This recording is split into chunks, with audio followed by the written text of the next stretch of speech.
Hello, everyone. It is so good to be with you today as we continue to discuss complacency. And as we do this, I have a question for you. Have you ever won something? Have you ever reigned victorious in something? Doesn't it feel so good?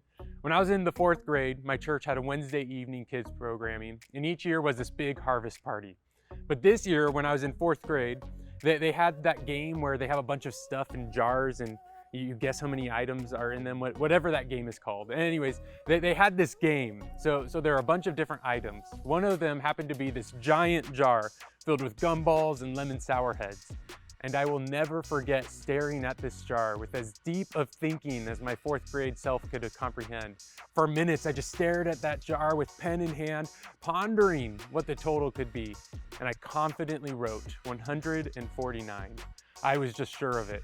Later that evening, they announced the winners, and when they got to the jar of gumballs and lemon heads, my name was announced. And not only this, I had guessed the exact number of candies in that jar, being 149. Oh man, I just got chills again. That was such a good feeling. And today, I want to talk to you about how, as followers of Jesus, we are called to live victorious and not complacent. In Isaiah chapter 41, verse 10, we read, "Don't be afraid, for I am with you.